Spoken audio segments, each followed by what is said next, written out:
this morning. Appreciate having the talent to be able to do that this morning. I don't know how many churches this morning said, "Can we sing a special?" And everybody said, "No, we ain't got one. Ain't nobody play it, ain't nobody sing it." Y'all know we could have filled from now till our 2 o'clock singing with every special and song we wanted to. But we got a sermon instead. Amen. Amen. Luke 6, 36 through 38. Luke chapter 6.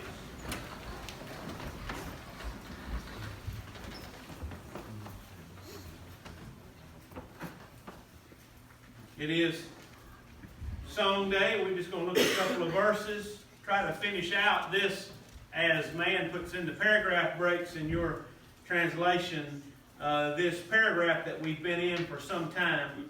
We're going to pick back up with verse 36. Be ye therefore merciful as your Father also is merciful. Judge not, and ye shall not be judged. Condemn not, and ye shall not be condemned. Forgive, and ye shall be forgiven. Give, and it shall be given unto you. Good measure, pressed down and shaken together, and running over, shall men give into your bosom. For with the same measure that ye meet withal, it shall be measured to you again. Let us pray. Lord, we just praise you for that marvelous grace that you have given us just because you loved us. And, well, we're thankful for every song that's been sung and for those specials this morning to point out to us and remind us, above all, just how good you are to us and just how unworthy we are to be good to. Well, we pray that as your word goes out today that we would take it and treasure it and love it, but most especially to live it out and let folks see your light in us. We ask it in the name of Jesus. Amen. Well, we do finish these verses this morning, Lord willing, as we've been in this section for some time. And if you kind of thought, boy, the last 2 Sundays been kind of rough, and if you kind of take it like, well, it's like being on the plane, and once the turbulence is over, and captain comes over there and says, "Hey, you can take your seatbelts off now, and you can move about in the cabin." No, the seatbelt light's still on. There's still some turbulence to go. So leave it on. We don't want you to get shook around in your seat. Amen. There's some more good verses. We did verse 36 last week. We ended with it. I picked back up with it because it's really the verse in the middle here that kind of connects everything together. I think if they had asked Jesus to take all this that you've told us about loving our enemies and about giving and about being good and put it in a principle, put it in a law form, put it in a simple sentence, I think that would really be verse 36. Be ye therefore merciful as your Father is merciful. Be loving because your Father loved you, like was sung this morning. Be gracious because He's given you grace, like was sung this morning. I think if you put it in playground terms, verse 36 is the middle of the seesaw, with all the verses before it on one side and these verses after it on the other side. Or for you science folks, we'll let Brock describe to us what a fulcrum is, and probably seesaw is a lot easier to understand. But it's that verse that everything kind of balances on and hinges on. And I think it makes good sense to be merciful because God's been merciful to us. And there's not one of us in here this morning in our right mind that can say that God's not been merciful to us. No matter where we find ourselves today, we have to say, God has been merciful to us. Therefore, we should be merciful to others, all others. Our neighbor, and who's our neighbor? Everybody's our neighbor. So be merciful because God has been merciful. And then we're going to see it play out in these next couple of verses. Verse 37 there says, Judge not, ye shall not be judged. Condemn not, ye shall not be condemned. Forgive, and ye shall be forgiven. And then 38 we get to the word give. So really we get judge not, condemn not, then we get forgive and give. So we kind of get 2 things not to do and 2 things to do based on all that love, do good, and give, because we should be merciful because God is merciful. Now that first part of 37 we all know. We've used that before. Judge not, lest ye be judged. Well, that verse has been trotted out a lot by some unlikely people in some unlikely time and wrong circumstances. Most of the time when people trot that verse out, they're trying their best to justify their own sins. Don't call me out. The Bible said don't judge. Don't judge lest you be judged. That's not what Jesus is saying here. It's not I've heard this verse, I've heard this little saying a lot lately when somebody sees something sad or something that brings emotion, says, I'm not crying, you're crying. Well, that judge not, be not judged. People say, I'm not sinning, you're sinning. Don't look at my sin, you think about your own sin.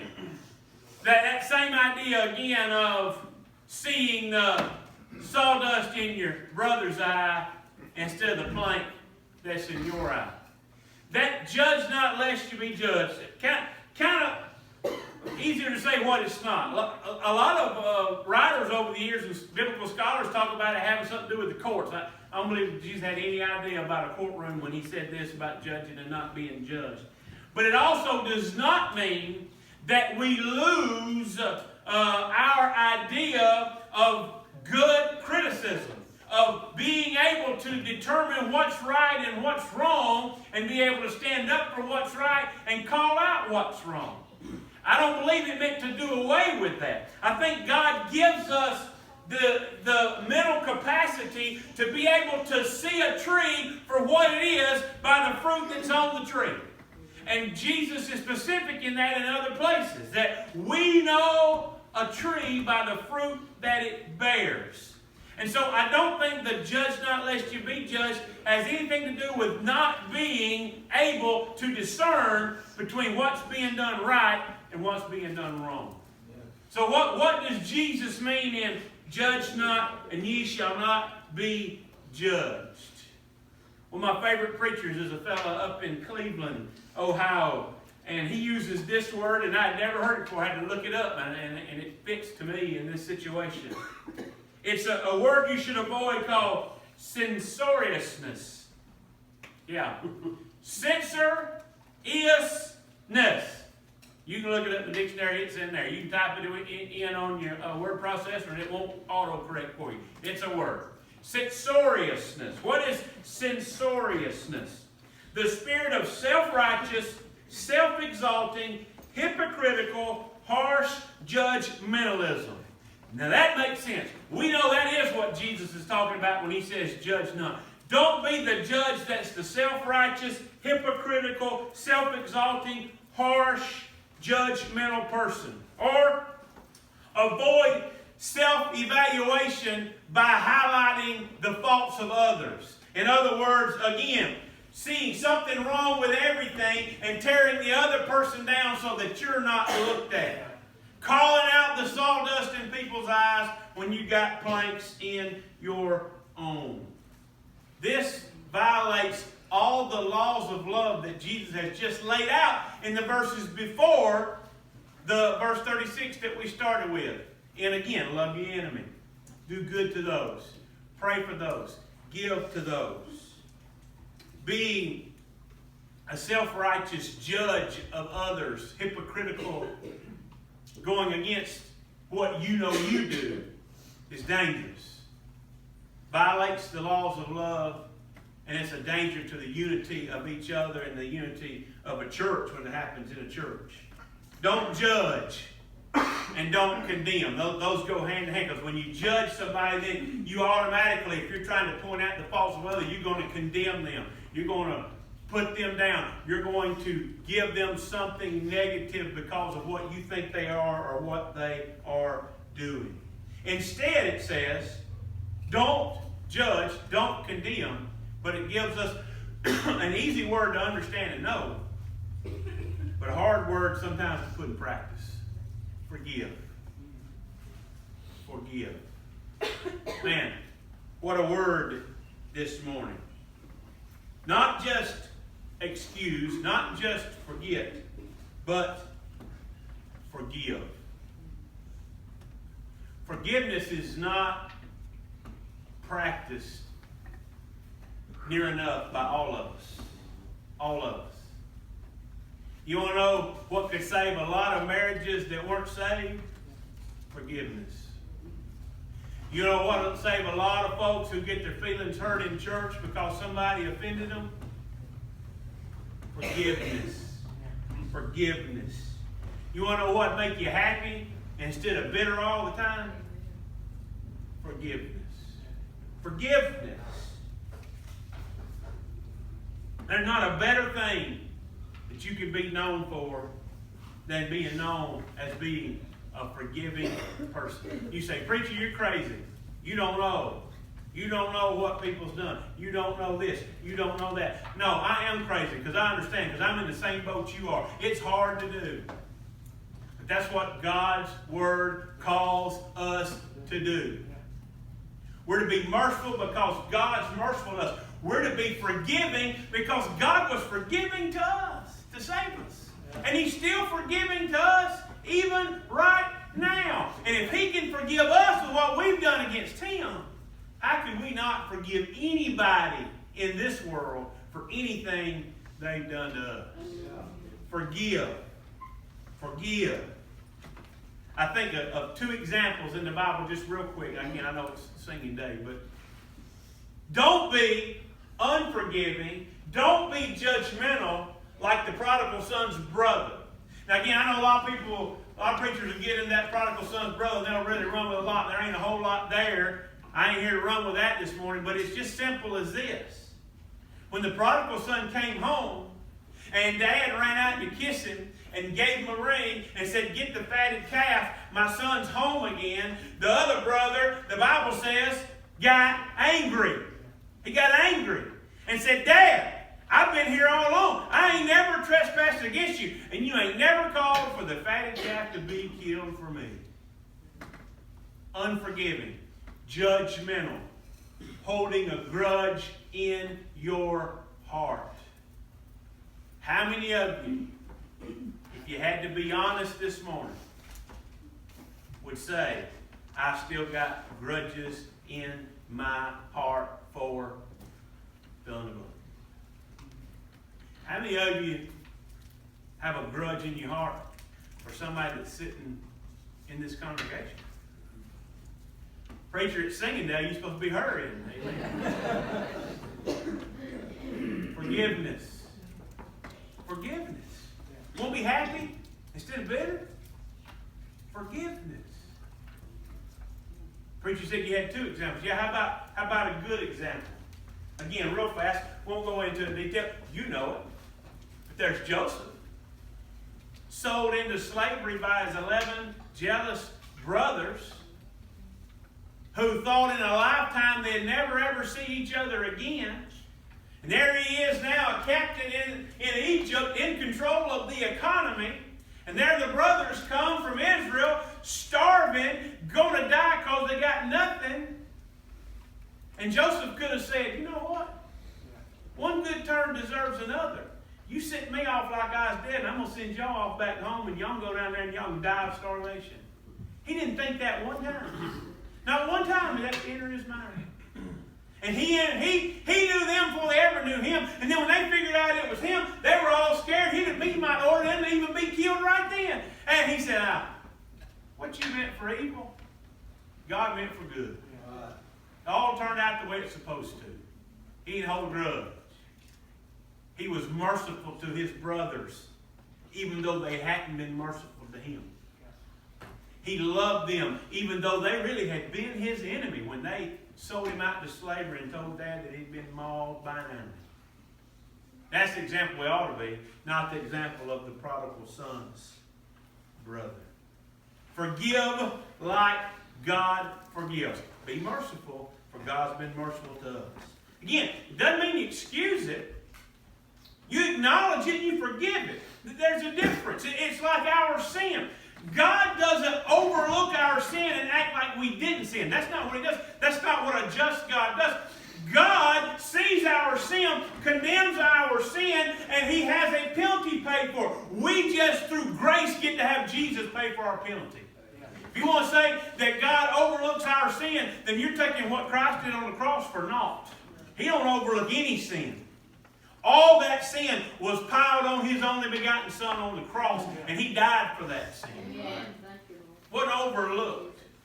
You get pulled over today by the state trooper, and he walks up to your car, and he tells you how fast you were going, and he says, I tell you what, it's a Sunday, and you've been to church, I'm just going to let you go with a warning, and you pull off and leave. That sin wasn't forgiven, it was overlooked. It was overlooked. It wasn't forgiven. True forgiveness would be the state trooper walks up to you and said, I'm glad to see you've been in church, and since you can afford such nice clothes and such a nice car, here's you a $250 speeding ticket, but here's you $250 cash so that when you go to the judge, you can pay that ticket. That's forgiveness, not overlooking. God forgave us. We should be forgiving of others. I think it's pretty simple. The disciples said, well, Lord, is there a limit? Do I forgive 7 times? We know what He said. 70 times 7. And not that you count off 490. It means limitless. Amen? Amen. What are we taught in the Lord's Prayer? Forgive us our trespasses as we forgive those who trespass against us. That's not just a neat little sounding line in the middle of that prayer. That is God's idea for us. He forgives us, and He expects us to be forgiving of others as well. Forgive. Forgive. Well, that's a lot on 37. Don't leave as much time for 38, but let's get to 38 real quick. Give, and it shall be given unto you. Good measure, pressed down, shaken together, and running over, shall men give unto your bosom. Give. Give. Second time, before 36, He had told us to give, to lend, to give. To be a giver, not a taker. Can we describe ourselves this morning as givers more than we are takers? To give. Now, He gives us that example in 38 of that measure and running over, and the Jews of that day understand. Everybody that's sitting there listening to Him understands. He's talking about grain. We don't fool with grain that much. But people that's been here since I've been here will remember over 20 years ago, I used this example because this is what I've always thought of when I read verse 38. When I was young and fall came and the leaves fell, me and Big Mama raked the leaves. I hate raking leaves. I haven't raked the leaves since we've been married. If I can't cut it up with a lawnmower, it's staying there until summertime. I despise it. Big Mama loved it. Now sometimes we'd pile them up, we'd burn them, but most of the time we put them in them awful bags. And we'd be out there, and I can remember it like it was yesterday. We'd put them leaves in that bag, and I'd go to tie top that bag off and walk off. She said, boy, give me that thing. Let me have that. You ain't got it full yet. And she could push, twist, stick her leg in, put her head in. Next thing you know, we could put 2 more piles in that bag. I'd go to tie, no, we can get some more in there. And she'd push, and she'd shake, and she'd move, and she'd get another pile in there. How in the world, and that bag would be so heavy you couldn't move it. The Big Mama didn't want to waste no bag, and she didn't want to waste no space. And every time I see verse 38, good measure, pressed down and shaken together. I've seen pressed down and shaken together. So much that you get more in there than you ever thought you could have. Give, and God will give you more than you ever thought could get in there. Preacher, you sound like health and wealth. No, I'm not health and wealth. I'm just telling you. God ain't saying get. He's saying give, and when you give, He takes takes care of you. Amen. Amen. Forgive and give. Don't judge and condemn. Forgive and give. Don't judge and condemn. Love your enemy. Don't hate them. Do good. Don't do evil. Lend. Don't be stingy. Every opportunity you have to let the light of Christ shine out of your life to other people, you do it. Because He will get the glory from it, and He will take care of you, and He will bless you. But hate your enemy, do bad to those because you think they deserve it, judge them, condemn them, because they just don't deserve to be treated right, because they are awful people. Thank God nobody was standing next to Jesus saying, don't do nothing for them because they don't deserve it and they're awful people. I never got saved because I didn't deserve it and I'm an awful person. But, as the Campbells say, because He loved me and because of what Crystal's saying, grace that I didn't deserve that was greater than all of my sin, I got saved, though I didn't deserve it. And it's that same act of grace and that same act of mercy that God is teaching us through what Jesus preached to these people at the Sermon on the Mount. And it's, if ever there was, it is words to live by. Amen? Amen. Let's stand. While Denise comes with verses of invitation. Open the altar up this morning. If you'd like to come and pray this morning, we'd love to pray with you. While Man comes to help me, Sandra comes to the piano. If you're here today and you need to pray, whatever it might be, this altar's open for you this morning. Brother Tommy, can I say something real quick? Please, yes ma'am. Okay. I just got to praise God this morning. First off, I love the Lord with all my heart. Amen. But I stood here last Sunday with a broken heart. Right. And I went to the altar and I asked God to forgive me. But when I left here, Come on. I went to this person that I had bad feelings with. I went straight to him. I couldn't get there fast enough. And I went in and I told him about something that we had had. And I don't know if this, I don't feel in my heart he's there, but I can't judge him. But I did tell him of the sermon. And I told him, I spoke of turning the other cheek. And I said, I ask your forgiveness. Amen. I am so sorry for the feelings I've had. And He forgave me. Amen. Amen. He forgave me. Praise the Lord. Amen. But I want to thank you. I want to thank you for the sermon. Amen. I want to thank you so much. Because I know you get up there every Sunday and preach to us.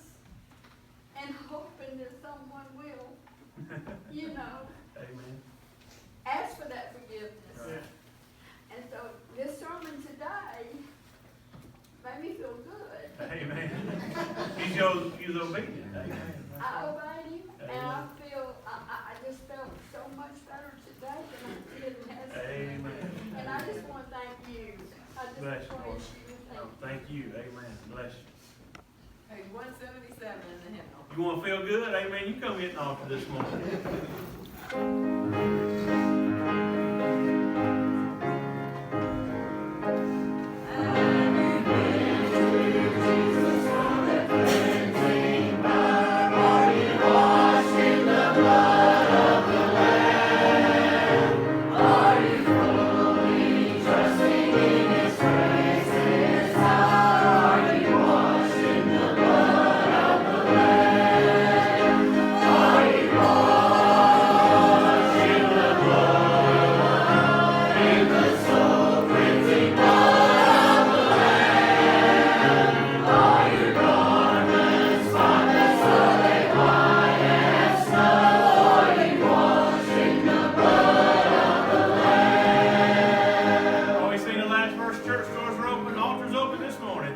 you know any, we'd love to pray with you.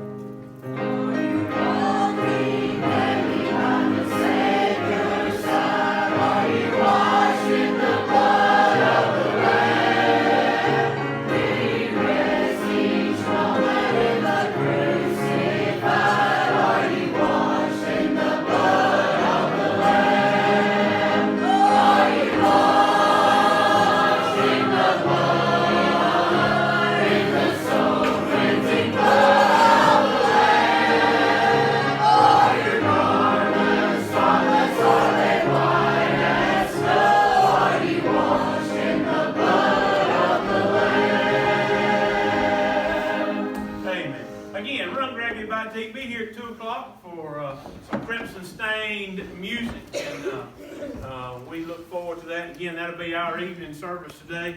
We'll be 2 o'clock singing, so make your plans with us. Andy, would you dismiss us?